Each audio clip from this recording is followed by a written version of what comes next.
morning guys, good morning, good morning. Kumusta?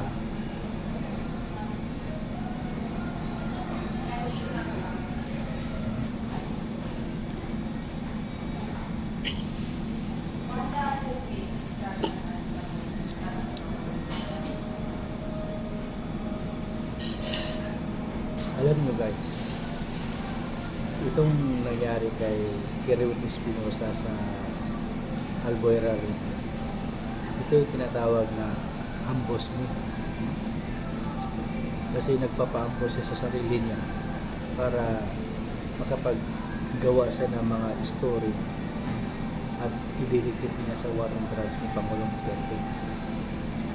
Napakahalata guys na yung pag-ambos sa kanya ay planado.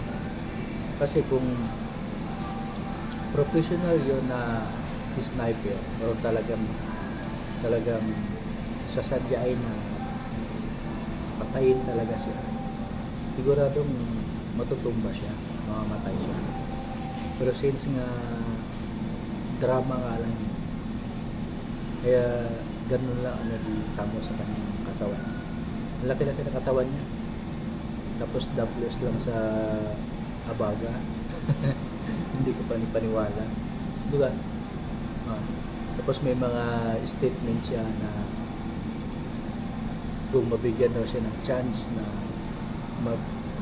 magiging witness sa ICC, gagawin niya, di ba?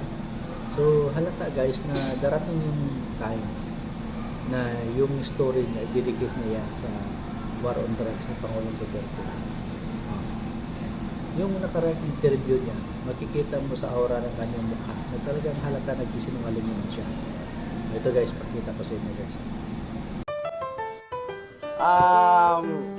Mahal na Pangulo, sana dinggin nyo kami na paimbestigahan talaga itong mga pulis na to at ang pangyayari na pamamaril sa akin dito sa lungsod ng Albuera, lalo na kay Speaker of the House Martin Romualdez, na inasahan namin sir na patas ang iyong pang-gobyerno. Sana walang whitewash na mangyari.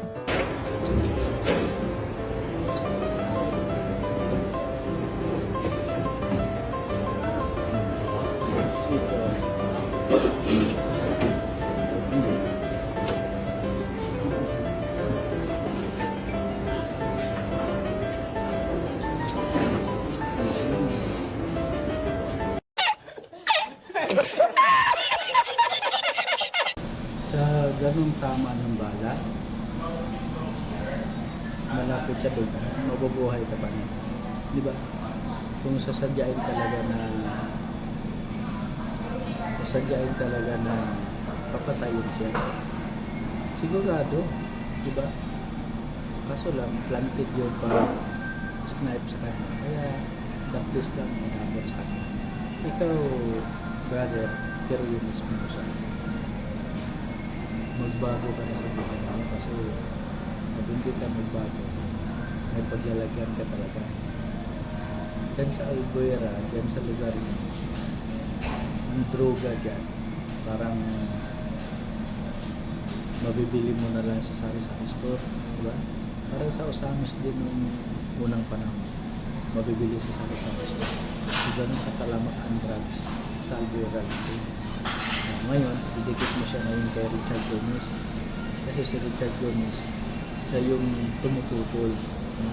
Siya yung nag-testify noon na nakakapag-beneficio yung siyudad niya sa war on drugs ng Pangulong Duterte. Kaya ngayon, gumawa kayo ng istorya para itagpiin ninyo at ipang-counter mo sa war on drugs ng Pangulong Duterte. Ngayon pa para kayo hindi ito